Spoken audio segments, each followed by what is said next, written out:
Hola, hoy vamos a hablar de uno de los elementos que conforman la caracterización del problema de investigación junto con la pregunta problema, los objetivos de investigación y la justificación. Esta es la lectura etnográfica. La lectura etnográfica es aquella que me va a permitir a mí leer el contexto del problema de investigación, es la que me va a permitir a mí situarme en el contexto real de lo que está pasando.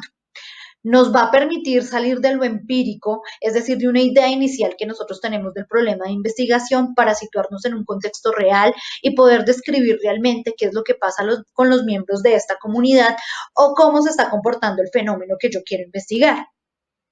La lectura etnográfica me permite describir e interpretar de manera puntual el fenómeno que yo quiero solucionar, el problema que yo quiero solucionar. Me permite ver las variables físicas, ambientales, emocionales, cognitivas, culturales, que interfieren en la comunidad específica que yo quiero estudiar y cómo se comportan los miembros de la comunidad para orientarme hacia una solución.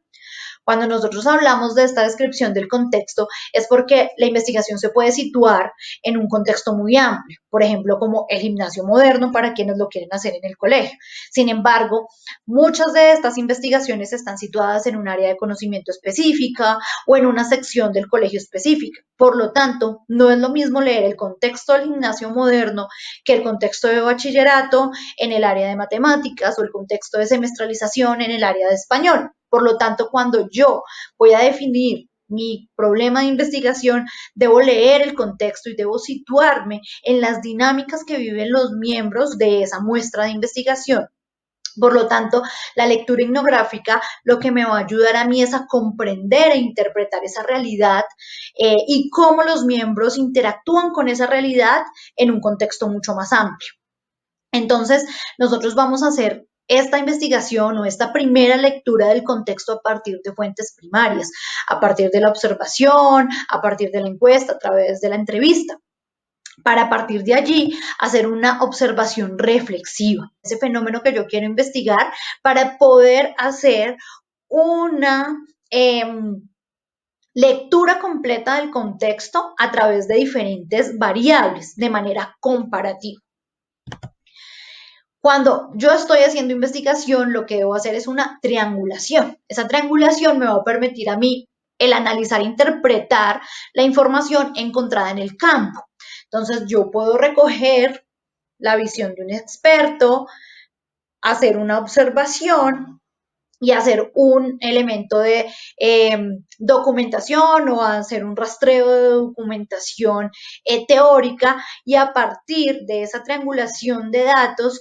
establecer unas conclusiones de qué es lo que está pasando con el problema desde mi visión como investigador. Esta triangulación lo que me permite a mí es definir variables y ver desde diferentes puntos de vista cómo se está comportando el problema en un contexto real. Una vez establecidas las variables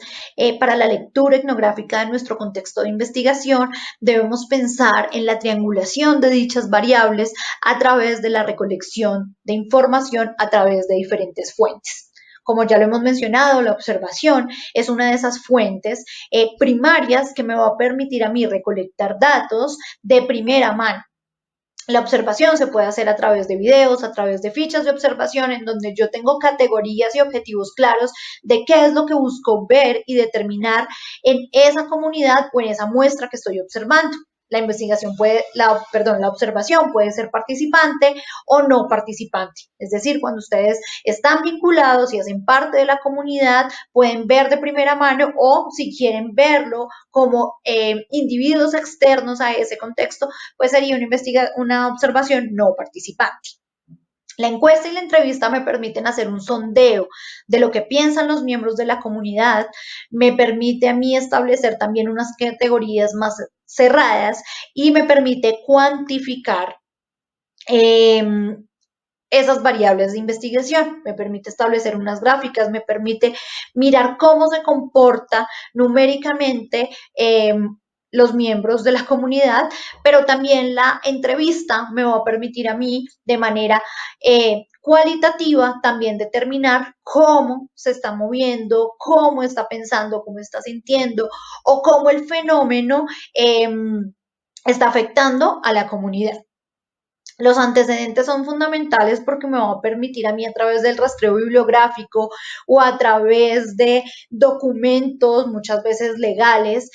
ver también cómo afecta cierto fenómeno a la comunidad o cómo el fenómeno se está comportando dentro de la comunidad.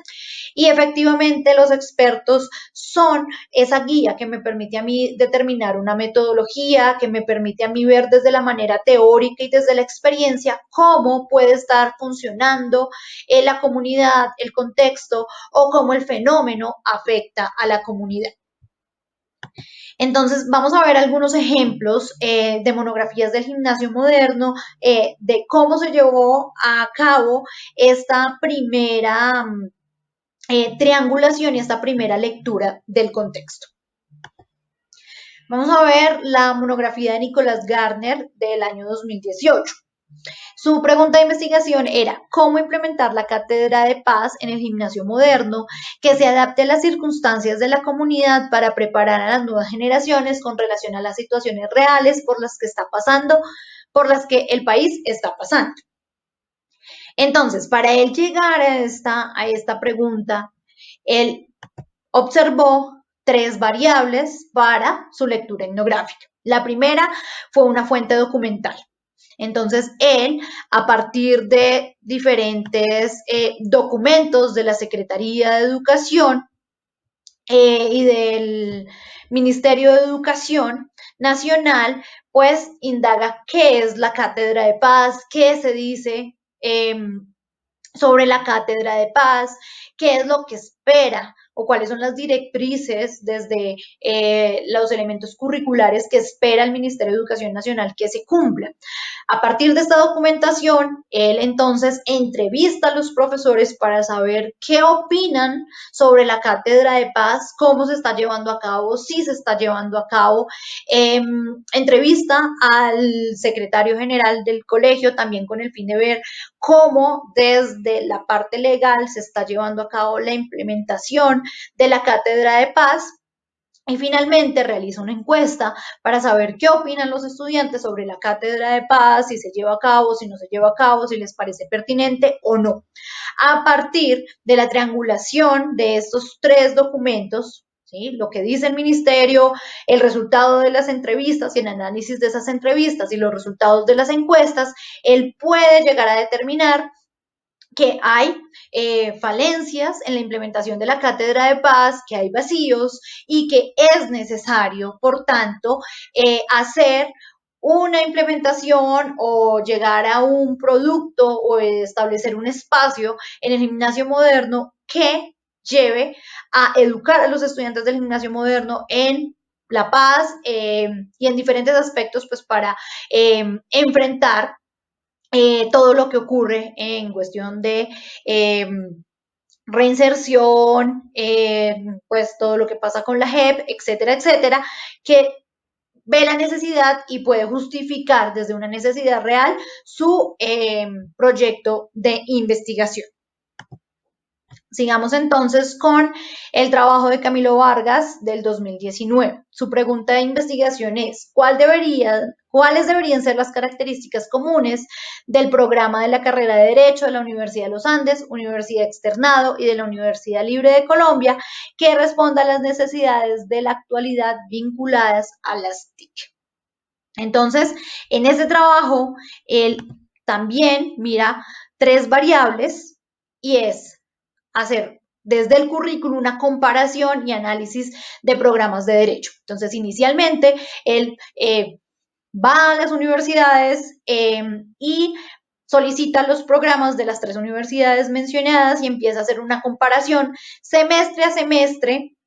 y materia por materia para saber si había una materia en derecho penal que apuntara a formar a los futuros abogados en derecho penal en TICS, que poder observar si había una materia que les enseñara a ellos a enfrentar los nuevos ciberdelitos y todo lo vinculado con las tecnologías de la información y la comunicación. En este análisis, él se da cuenta que no hay ninguna materia que le permita a los nuevos abogados salir a la vida laboral a enfrentar este tipo de delitos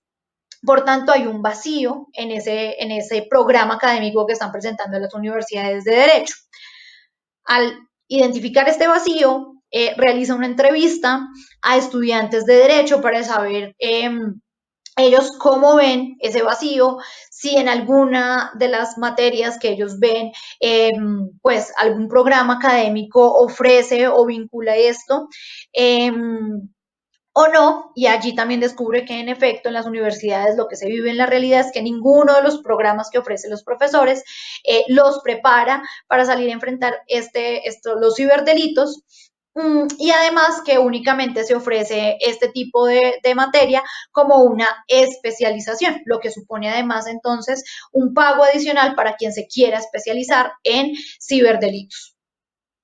Y finalmente hace también una entrevista a expertos. Entonces le hace una entrevista a profesores de derecho y abogados graduados para saber ellos cómo perciben este problema y si sí hay una necesidad real de preparar a los abogados para enfrentar los delitos relacionados con las tecnologías de la información y la comunicación. El resultado de todas estas entrevistas y del análisis del currículo, pues le da a él la opción de decir, sí, hay un vacío en el currículo, no están enseñando a los abogados a enfrentar estos problemas, que además son unos delitos que en este momento están como en la cúspide, y no hay herramientas realmente para que un abogado pueda enfrentarlos. Entonces, allí nace como esta primera